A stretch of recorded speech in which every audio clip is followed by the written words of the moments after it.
Key- another key element is that setting it plays an important part in the story. It helps sets the tone and helps to propel the tale. Because think about it this way, the beauty of a place can cloak peril for the ill-fated victim. By contrast, fog, which I love, or rain, or the murky darkness of a lonely place can foreshadow danger. So setting plays an important point in stories. Another element that an author has to keep in mind, cliffhangers. Ending a chapter on a cliffhanger or starting the next one with a different character or another thread in the tale can send the adrenaline racing through readers' veins. One is compelled to keep turning pages if he or she wants to find out what happens. Another variation on this technique is to dangle a little nugget on the last page to leave readers dying for the next book. Now, another thing that authors should be, you have to be curious about everything. Curiosity is essential for a mystery writer because it coaxes the muse and stokes the imagination. You have to be open to because story ideas can come from anywhere. And it could be like a snippet of conversation, an article, a dream, or a chance encounter. Now, another thing that's important is to listen closely. Listening is a tremendously important skill and can provide a great deal of insight into the human psyche. It makes an individual more sensitive to nuances. When one sits back and listens, one notices the minute details. For an author, particularly one who writes crime fiction, you have to be observant to be able to leave a trail of clues mingled with the aforementioned red herrings to heighten the web of deception in the story. And then my final bit of advice is the art of the lie. Because a story, it's not the truth. Rather, it's a massaging of the truth, a manipulation of perception, a lie that can be conjured for the sole purpose of taking the reader on a journey of discovery and to a different world. But the tale has to have the ring of truth to be believed, a mirror image of reality, but reality turned upside down and twisted round to come up with a diabolical alternative. For the two most powerful weapons in an author's arsenal are the words "what if," because the possibilities are endless and allow the author to spin a delectable puzzle to confound and appeal to the reader's intellect. So those are my tips for people. Okay. Good. Charles, I'll let you take it away and then the discussion will be open. Okay. I'm Charles Salzberg. I was a magazine journalist and then started writing nonfiction books, some under my name, some under other names, and accidentally became a crime writer. But pretty much everything I've done in my life has been an accident. And the only advice, I think that was really good advice that you were giving, Daniella. The only advice I give people is never say no. You know, if people ask you, say yes. Just you'll be able to do it. The other thing that I wanted to just sort of bounce off your tips, Daniella, is you're absolutely right. People rarely remember plots of books, of mysteries, of crime novels, but they do remember the characters. And that's why they come back. No one really comes back because, oh, that was such a great plot. They come back because they've somehow bonded with the characters. Yeah. And so my novels are very character driven. I don't write murder mysteries at all because I'm horrible about leaving clues. I write crime novels about things that are more likely to touch us than a murder. I have a series, the Swan series, which is over now after 5. And one of the cases he handles is a young man who comes to him who has a girlfriend, And he goes to visit her at her apartment, and not only is she not there, but there's no furniture, there's nothing. The apartment is totally empty. And so what's the crime against him? It's a broken heart, which is as much of a crime as anything else. So I also try to do books that where I'm interested in the subject matter, like autographed books, signed first editions, or Hollywood films, or something else. The latest book I have out now is called Man on the Run, and it's not a sequel, because I hate calling things sequel. It's a continuation of a book that I wrote called Second Story Man. It's got the same major character, who is Francis Hoyt, who's a master burglar. And so I had finished Second Story Man. I had no notion of writing another book with him in it. And I did another book called Canary in the Coal Mine. And for the next book, I started to think, well, what happens to, and I'm sure this happens with a lot of you writers, is, well, what happened to that character after the other book ended? And that became the latest one, Man on the Run. And I think that that's pretty much that all I'll say about my work, except what comes up in the discussion, other than being a journalist really prepared me to be a crime writer, because journalists are very much like detectives. We use the exact same methods. As a matter of fact, Swan, who was a skip tracer, who worked out of an office in Spanish Harlem, he actually was an English major in college and is always quoting writers that he likes. So that's what prepared me to be a crime writer, I think, is that career as a journalist. If I can just connect something with what Charles just said, I studied journalism. I never practiced in the field, but I studied journalism.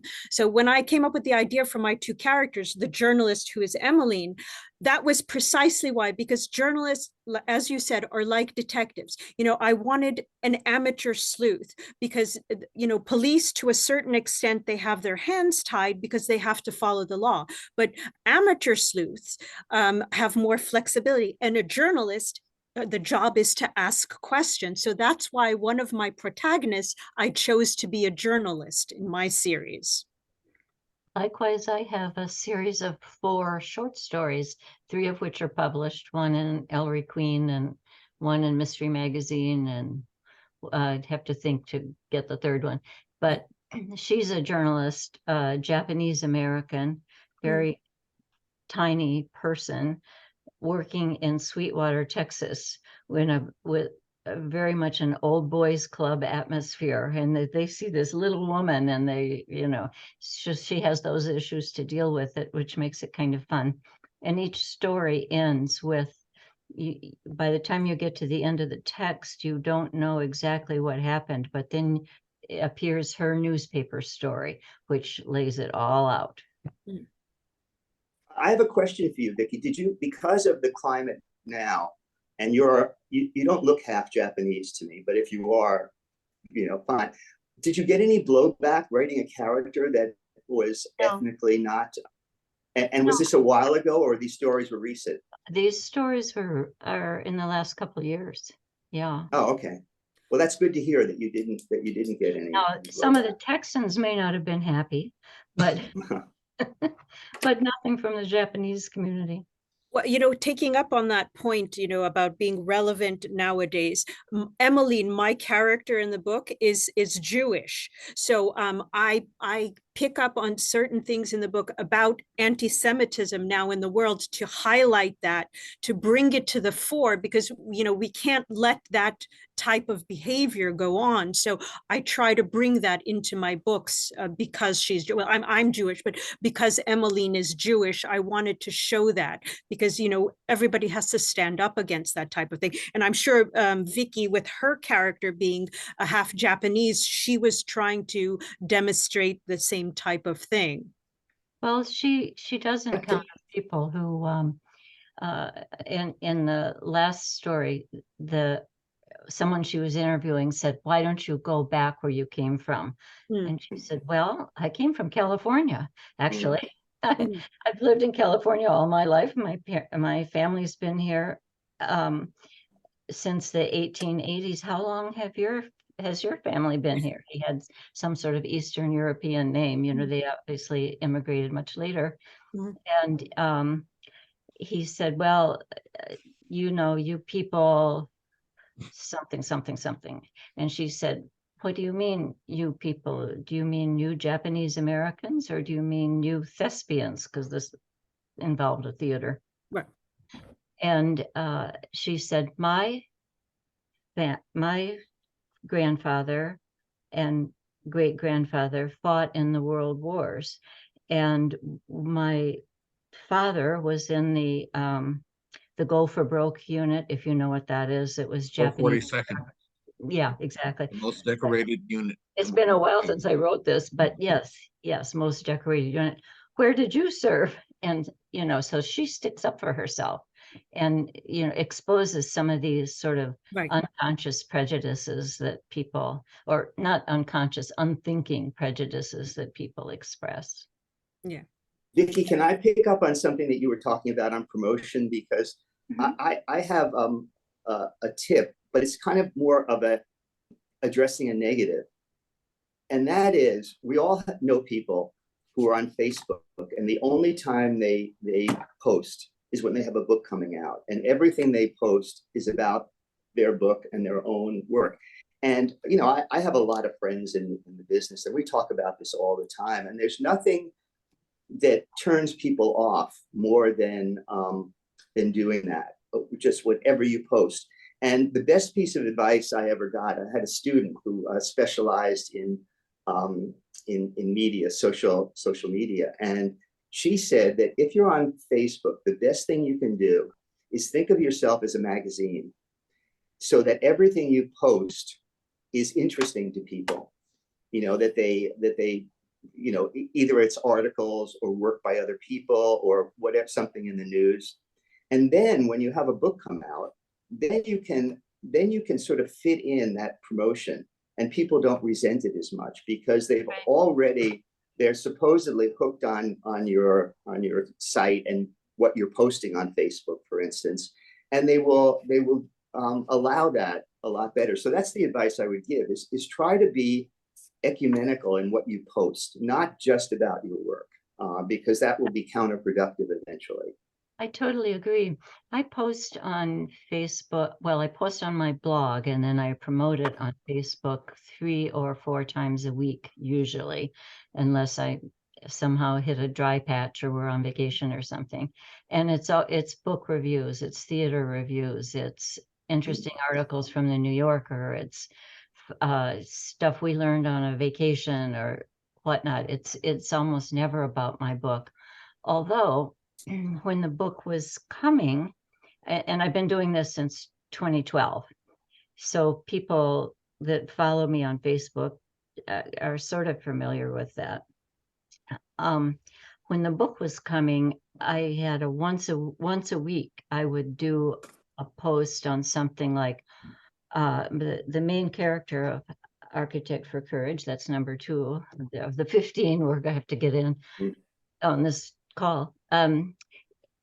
He's an architect, and people were always asking me, why did you have an architect for the main character? So I wrote a little essay about that, how you pick a main character and so forth. It was sort of generic advice. It wasn't, I totally agree about the buy my book, buy my book, buy my book approach, but it was informative. No, you're giving information, you're offering information, and that's great. And people love that. Yeah. What I do, like on my Facebook page, when I take elements of things that are happening in the upcoming book, like the one that will be released in October, it deals with red diamonds, a stolen Fabergé egg. Part of it's set in Switzerland. So I'll post something on red diamonds. I'll post something on Fabergé egg, you know, things that are related to what's in the book, as well as mentioning, you know, the story or something like that. That's what I tend to do. Exactly. Gets people interested. Yeah. By the way, Vicky, I don't have cats, although I did have cats. And my favorite cat story is I have a friend who is a thriller writer. And years ago, he wrote a comic, one of those little books called How to Kill Your Girlfriend's Cat. And he was so afraid of the backlash, this is years ago too, that he used another name on the book. He did not use his own name because he was afraid of. It's a very funny book, but probably not so funny to cat owners.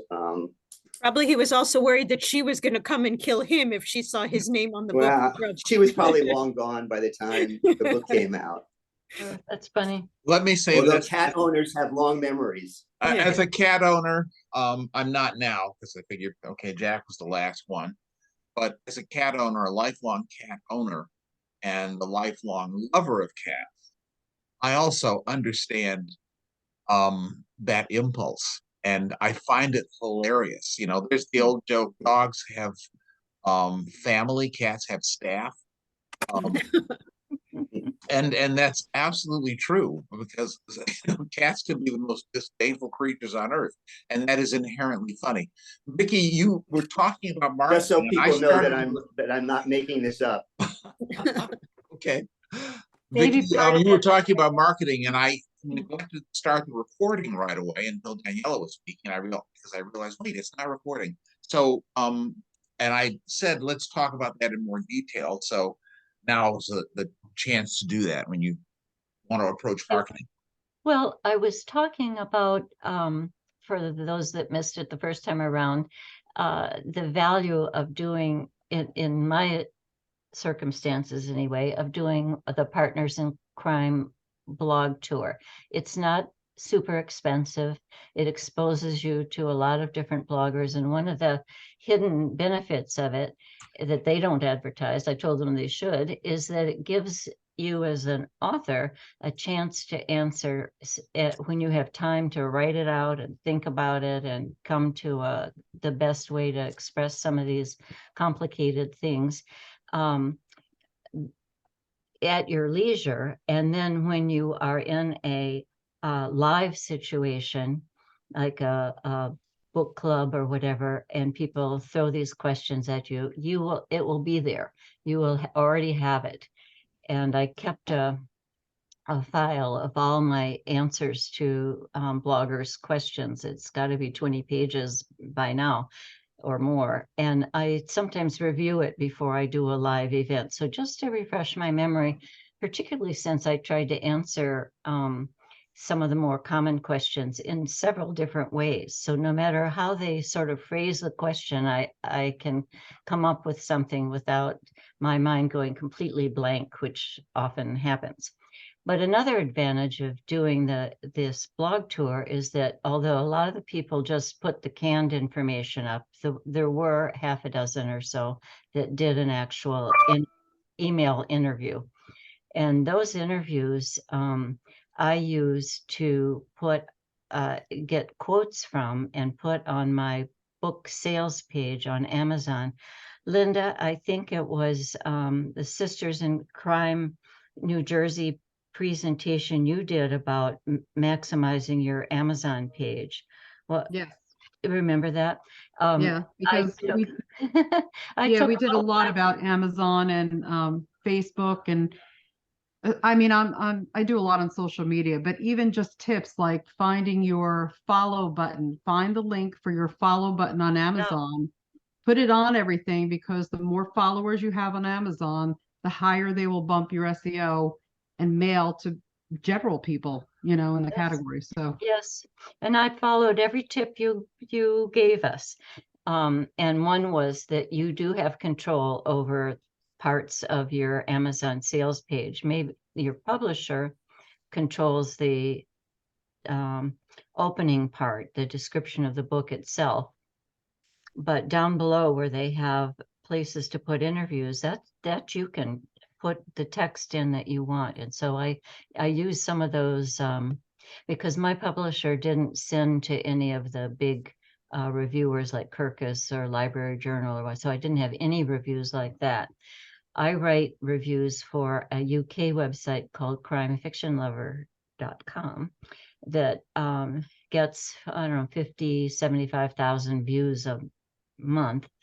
And they reviewed it. So I had that review. I took something from that, and I took something from some of these from the Partners in Crime book tour, and created the blurbs. Can I just comment on that for a second? If you haven't looked at your Author Central page in a while, you should, because they have a new feature on it where you can actually see how many views, how many impressions. You should also include your other social media links on it, because that way they can see what you're tweeting daily. They can see impressions. There's a lot on it for somebody who looks out. So if you guys haven't been on your Author Central page in a while, check back on, and things have changed. It's pretty neat. I have a question for my fellow authors, and it's about blurbs. How important do you think they are? And do they sell a single book? Oh, yeah. Huge.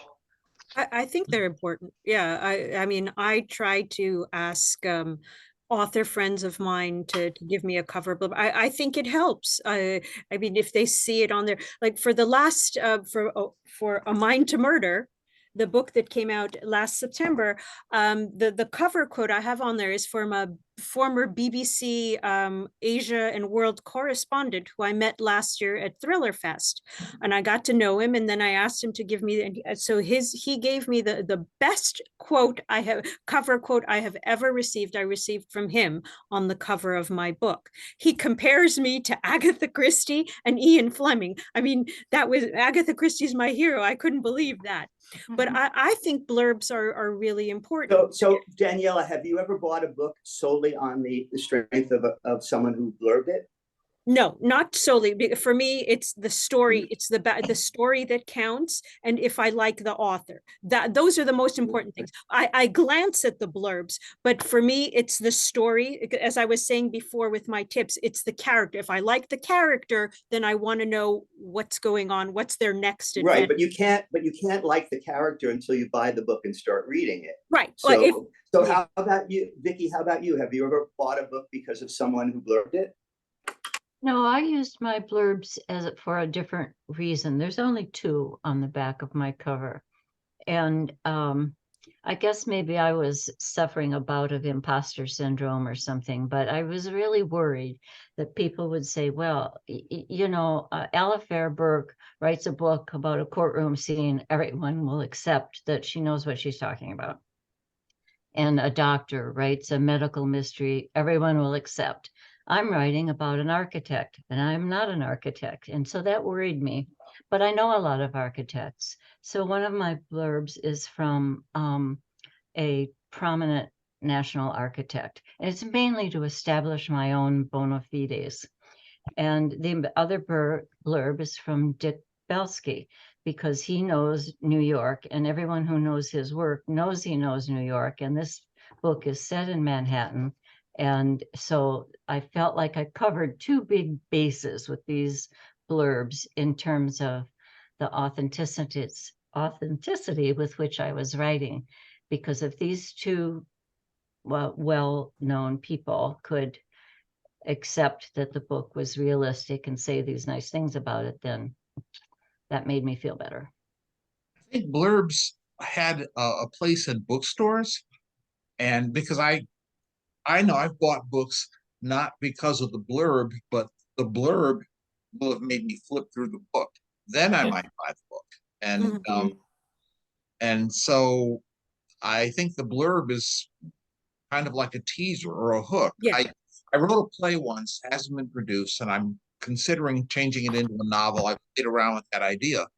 But the title is Real Friends, and it comes from an old saying, friends help you move, real friends help you move bodies.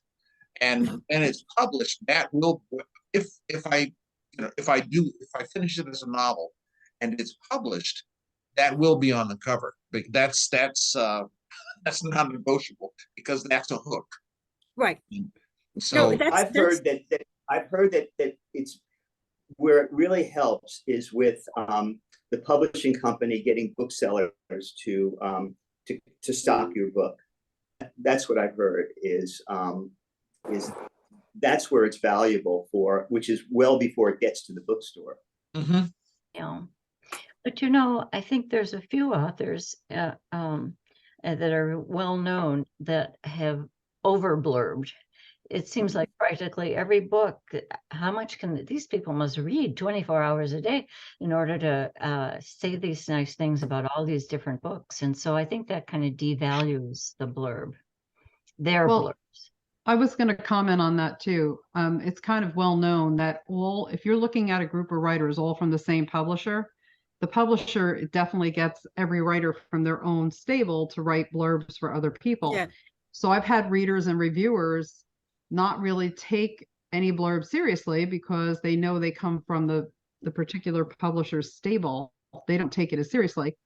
And the reviewers that know that writers get paid for the blurbs also don't take them seriously because Writers get paid for blurbs? oh yeah. Are you serious? Oh, Wow. I'm doing 2 right now. No one offered me any money. That's right. Yeah. What's going on here? You're missing out. Yeah, no, Charles, some of the And bigger I've never had anyone charge me for a blurb either. No, No. I've never paid or been paid. Yeah, either. I didn't know that I goes haven't on. either. Yeah, me So, I would love to. It's probably those New York Times best-selling authors, because if one We New York- hardly get paid. We hardly get paid for the books we write, much less blurbing someone. Oh, don't well, get if not, started. and again, if not, it's part of their publishing contract to hire writers that, they give those blurbs. So some of them either get paid or it's part of their contract with I the- can honestly say, Linda, and I've had lots and lots of blurbs. My publisher's never gotten it. I've gotten them all myself. So, Uh-huh. but you're right. I mean, because I've gotten emails from my publisher asking if or asking generally if they're looking for people to blurb someone else published by the house. So you're right. I've just never done that. And without this is Joe, without busting chops on publishers too much, I don't think they're reaching into their own coffers if they don't need to. Absolutely. No, right. Yeah, not in their own stable, no. I think it's also probably inappropriate if your pen name writes a blurb for your regular name, but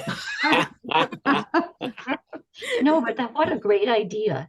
I never thought of that. I will say this though, I did read the first of he writes a pretty hardcore set of books. And I picked them up. Andrew, what's his name again? He writes pretty intense books.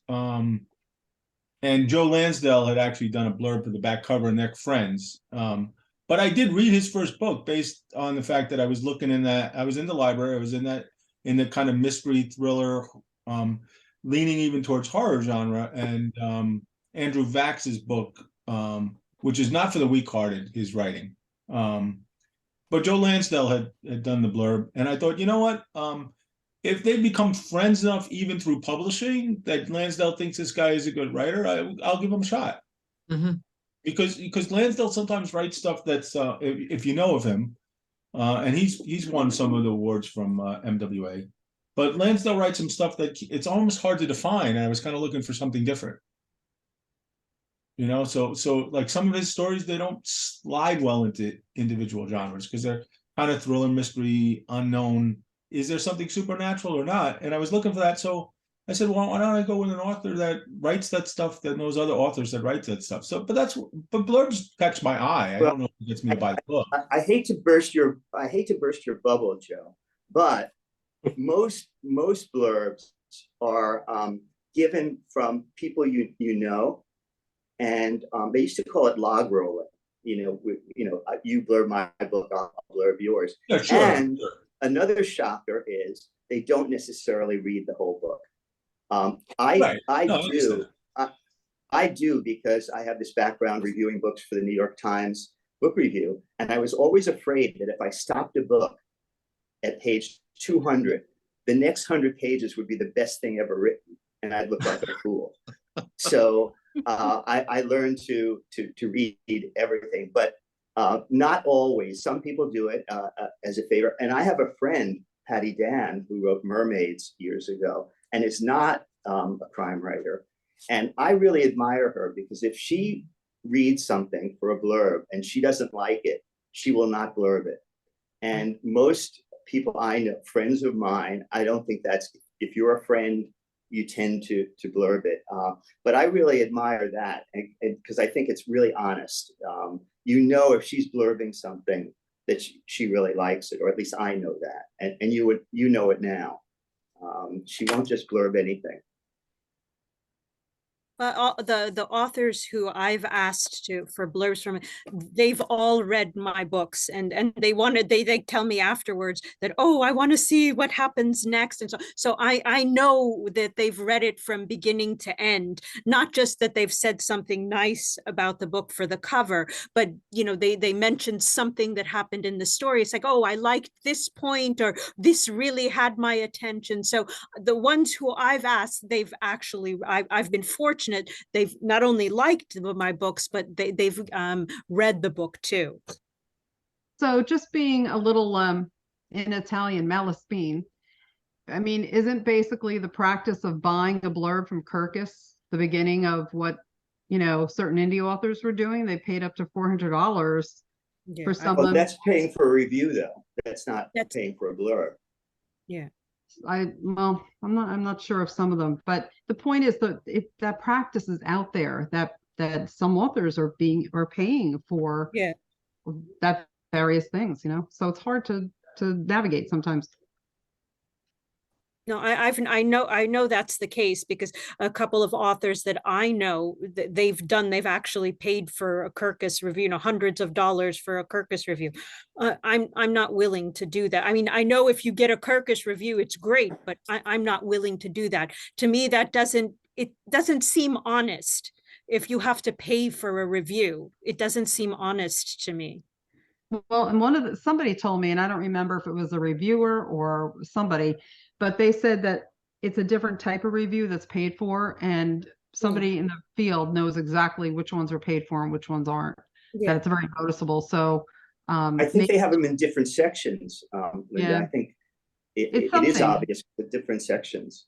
Yeah, so the readers may not know, but anybody in the industry knows immediately. Right. Based on how they're done. Well, Kirkus is really for the industry, so that's that's the audience is the industry, because most people can't access that. Yeah.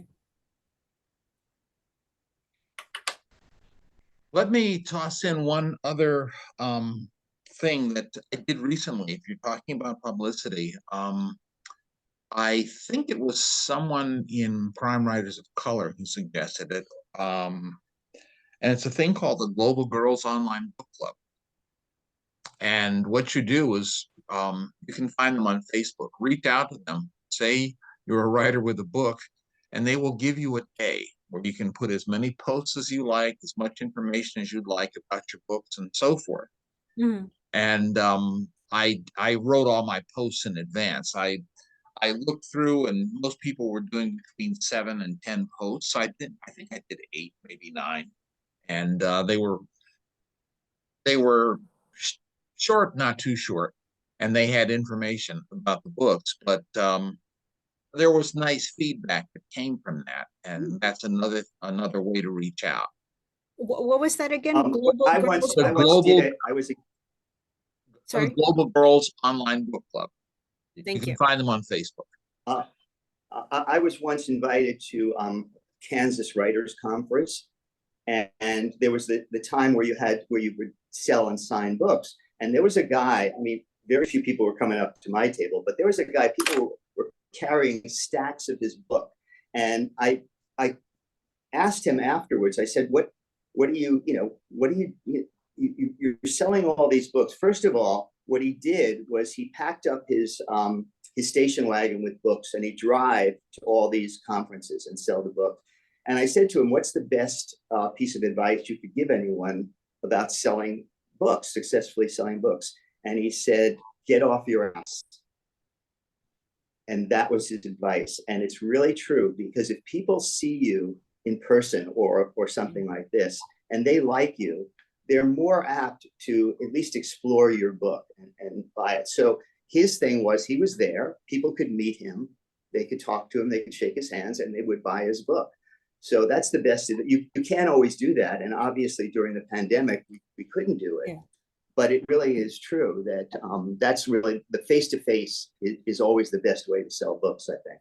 Exactly. I mean, for me, even before I became an author, I always preferred a face-to-face contact, put a name with a face, you have a conversation with someone. That's always the best policy. You get to know them. Unless you're a lousy person, Danielle, unless you're That's true, but I don't then you're not think going I to win am. any At least readers. I hope not.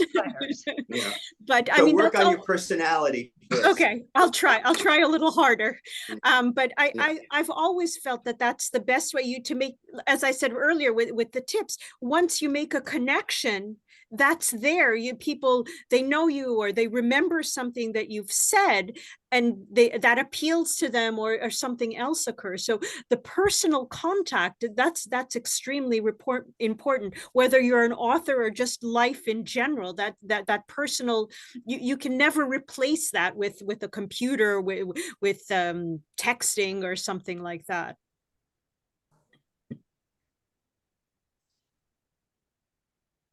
Can I ask my question of Charles? Yes. Tell us how you managed to get such good humor into your books. The ones I've read were really extremely entertaining, and I have a little humor, I think, but I don't know if anyone else gets it. Well, that's, my agent sold all 5 of the Swans to audio, and the guy who's reading the book wrote me. He called me first to talk to me a little bit. He wrote me and he said, I'm in the middle of doing this, taping the book, and I got to a part that was so funny, I was laughing out loud, and I had to stop. And my first thought was, I wonder if I meant that to be funny. and the reason because otherwise it would be disastrous. And so that the answer to that is I don't consciously try to be funny, and it comes out of the character too. Yeah. But I look at things kind of funny often. So, but humor is really tough because everyone has a different sense of what makes them laugh. Mm-hmm. And so you could write something that's funny to one person, Vicki, and the other person just goes right over their head. So I would guess that people who write with humor in their books, I would guess that they're probably naturally humorous, that if you got in a conversation with them, they'd probably say some funny things without even meaning to be funny, to be on stage. So some of the things that I think are funny that I'm writing may not appeal to other people. So it's hard, but I do try to use humor in my books, and it always amazes me when someone like Man on the Run is a pretty serious book. It's not humorous, and I've had people come to me reading it and said, "Oh, I thought this part was so funny," and so it's accidental a lot of the times. It's just an extension of my personality. Well, yeah, I never plan it. I'm sorry, go ahead, Dan. Oh, no, sorry. No, I was going to say, I use humor in my books too, to help lighten the story, because you have the darkness of the crime, but I use humor in my story to help propel this in a different direction and move it. But I do it with one of my main characters is Gregory Longdon, who's the jewel thief, and he's always having verbal tussles with Superintendent Oliver Burnell, who knows he's guilty but has never been able to catch him. And I use that verbal tussle between the two of them. Gregory's always teasing him, and I that helps propel the story too, as well as to lighten the mood when you have the darkness of somebody being stabbed to death or whatever. The other thing, Vicki, also is the humor comes out of a character. So if you create a character who is naturally funny, it's gonna come out. But I don't think if you said to me, I want you to write a funny character, I couldn't do it. There's no way I could do it. I just can't, because then the pressure's on. It reminds me of, I was friends with Fran Lebowitz when she was selling belts on the corner and cleaning apartments. And when she hit with her book, Metropolitan Life, I think was the first one, she was invited on the Tom Snyder Tomorrow Show. First time been on TV. And this was the gist of the introduction to her. Fran Lebowitz, she's written this. She's supposed to be a very funny writer. Let's see how funny she is. And then he has her come in. Kiss of So death. Fran is funny naturally, so she was. But I don't know. That's the one thing I don't know if you can fake a sense of humor. It's an interesting question. Right. I think You pick up said on that, something- your audio describer was laughing because in a New Yorker article about Mick Herron, the audio describers for his books said that they too had to just stop taping and laugh for a while because they really are hilarious, and partly intentionally and partly unintentionally, just the two or just characters who are so idiosyncratic, sort of at cross purposes with each other. It's inherently funny. I have a regular Monday night Zoom that started over the pandemic and now has gone to, we've kept doing it every other Monday. And two of the five of us are sitcom writers besides being crime writers. And that would be Tom Straw and Matt Goldman. They made their bones being writing for Seinfeld and Night Court and all that. And here they are writing crime novels, which aren't necessarily comic crime novels either. A lot of humor is about. What about the writer's strike? What do you think about that? With how's that gonna, does that impact? Well, I've been on strike for 20 years and no one's known it. So, but I did have lunch with my friend Ross Clavin, who is a screenwriter, and yeah, he's striking even though he hasn't done a film in a while. But they continue writing their fiction novels and promoting everything they can do, right? You know, they well, do. There's a lot of stuff that they're not allowed to do. Like they can't take meetings during the strike. They can't do anything that has to do with and this is the union rules, not some esoteric rule. And because I asked him, I said, "Oh, are there pitches going on or stuff like that?" And he said, "No, we're not allowed to do that." But it doesn't impact their fiction writing career. No, it does not. Yeah, that's what I was wondering. The Writers Guild. But even when you talk about the humorous aspects, this is Joe. Charles, I read Swan, and you know, there's a bit of humor from the moment you go into, you know, he's in a rough neighborhood in Manhattan, and you know, clearly it's a low income neighborhood, and he has a sign that says he won't take food stamps. You know, yeah. But it's kind of that sad, and he's a down and out kind of guy. Sad thing, but you know, he's really actually got a heart. He still feels for the people in and around him and who he meets, right? Which, right. In Swan's case, you know, I'm glad you picked up on that, Joe, because that was meant to be funny. Right. The idea that he's got funny. Food stamps not acceptable as payment. Right. Back when, you know, food stamps were not SNAP cards, but the reality is that, you know, when push comes to shove, if he had a totally down and out client, he would still take them. You know, like that's exactly how I wrote him. He's hoping he talks big. Yeah, right. He's almost hoping that nobody will ever offer him cash and a check and a credit card or whatever. But he'd take them. You know, if they were offered, he would take them. You know, and there's something really humorous about that the situational humor. Even though Swan himself is sometimes funny, but he's not out there trying to be funny in this regard. He means it, but he doesn't really mean it. And it does set up that kind of dark humor does set up a really good scenario to enjoy the character from the start. You know, I think there's a balance that we try to reach in terms of humor. Yeah. Because I'm thinking my detective's kind of a smart ass, but not an all the time smart ass who would get annoying. And that becomes, you know, a moment of sharp wit is a delightful departure from any seriousness you're doing. And Joe, your check is in the mail.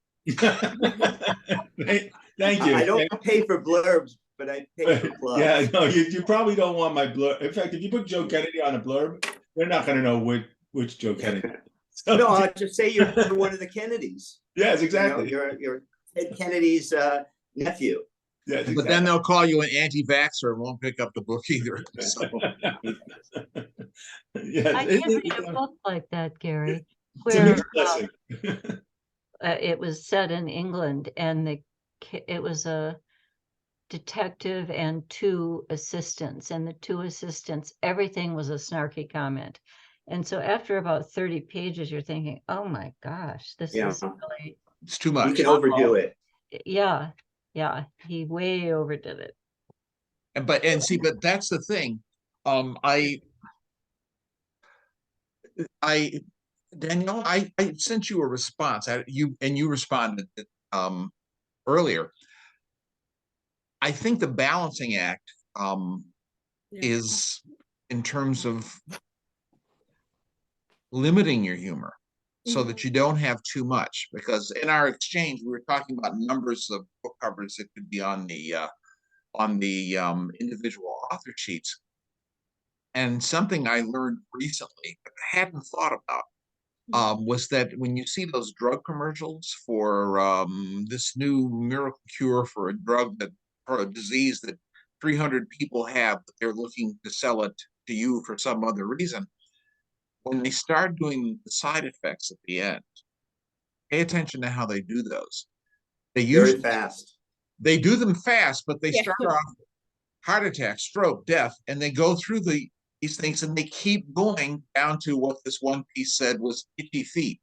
And the thing is, if you hear heart attack, stroke, you have a level of concern, but adding every item diminishes the level of concern because you start parsing it out. Oh, instead of 50% of the concern with 2 bad effects, you end up with 20% for 5 bad effects, and then they go up to 8 or 9, 10, and you completely forget the one at the beginning. And I think that becomes a problem with humor. Saturation is problematic. So balancing it out is probably the important thing there. Right, just to as I said earlier, to propel the story, but also to lighten the mood at that one point, so you don't have all this darkness, one chapter after another and another. And as Charles said, the humor comes from the character. You can't make that up. Like with my character Gregory, he's charming, he's dashing, he's witty. So the words, just from when I write his character and his interaction with Superintendent Burr, it's just natural, the words that come out of his mouth, because that's Gregory, that's the way he is. And Burnell's reaction to him, that's the opposite side of the coin, but then it becomes humorous and it moves the scene on to the next stage in the book. Yeah, and I think this is also genre specific, right? Because if you're a Terry Pratchett or you're Irma Bombeck, you're going to have a lot of humor, right? Like that's your whole goal, right? So as opposed to some TV show like Breaking Bad, which has got all these awful things going on, with there's moments of humor in it, right? That are actually and Better Call Saul even more so, just because the way Bob Odenkirk plays the character. So I think, you need to break that tension. And then the other side, for the people who write more humorous stuff, they need the drama to drive the story, right? Sometimes, not just the humor. So it is a balance, although that balance is not the same for all authors by a long shot, right? No. Like Conan Doyle, especially early Holmes, he's not very humorous, right? Some of the interactions between Watson and Holmes are humorous because, Holmes is saying something that Watson didn't get, or he's insulting, like in the case with which is the scandal, right? The Scandal in Bohemia. Scandal in Bohemia. He suggests that His Highness is not on the same level as Irene Adler, right? And he means it as, yes, you're definitely not in the same class. And it's an insult without it potentially being an insult, right? Like, without it being so broad that he picks up on it. Yeah. He clearly admires Irene Adler far more than the royalty, right? So, So that's subtle, but that's like one piece of a larger story, whereas Holmes, you're not going to get chuckles, right? A lot of chuckles anyway, right? So Right. Humor depends on the character as well as the story that you're doing, because not every story that you tell lends itself to humor. So again, it comes back to the balancing act for the author when they're creating the story. The novel I'm working on right now, or actually it's finished, I'm trying to find a publisher for it, but the protagonist in an early scene gets in trouble with a group of gangsters, and they beat her up, and she ends up in the hospital. The police detective is afraid that she's at risk in the hospital because there's a lot of people coming and going, and she would still be a target, so she's moved out to somewhere else. And the that night, a woman sleeping in the bed where she had been is murdered.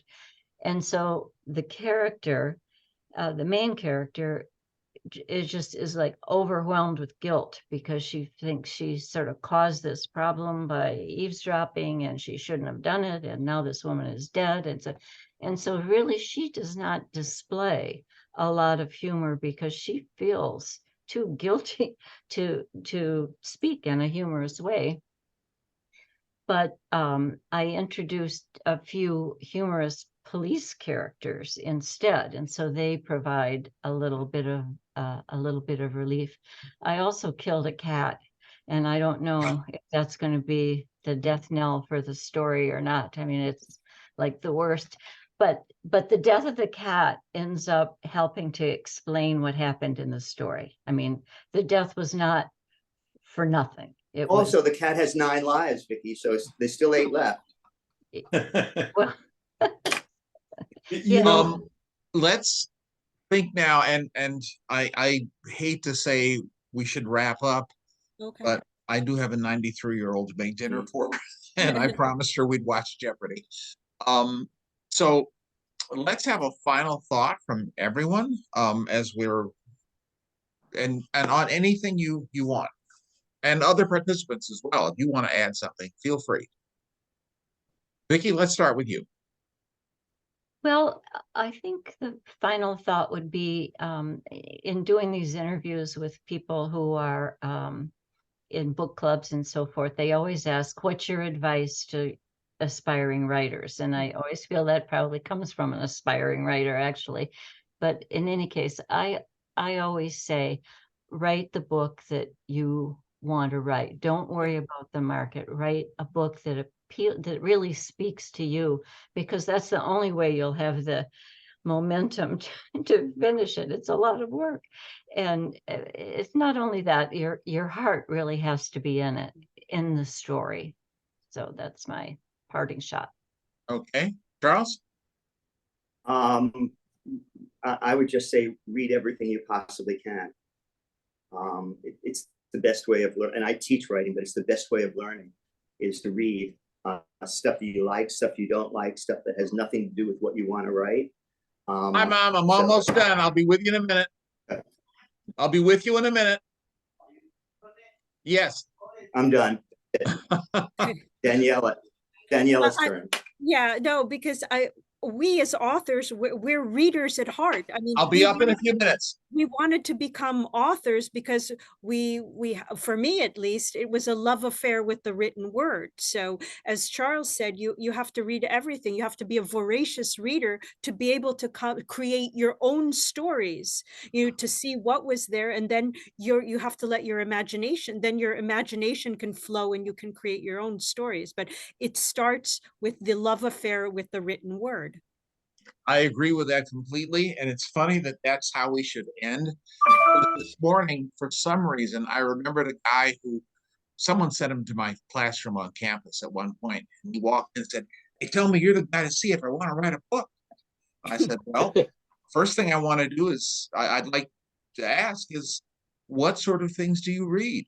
And he said, "I don't read. I don't want my books to be derived." Oh my God. And I said, "If you won't read other writers, why the hell should anybody read you?" And he walked out, and I never heard from him again. But because What's his name's James Patterson? Ooh, I ooh, can't imagine a day without Ooh. reading. Ouch. wow, no, his name wasn't. He was a lot younger, and that was wow. Yeah, no, Um, I can't imagine a day without reading. I always have to have a Yes. book. Yeah, I can't imagine a day without reading. That Patterson guy think owes me that's a blurb, that's a by the big way. part of it. But Yeah. the other thing is, years ago, and this was, I don't know.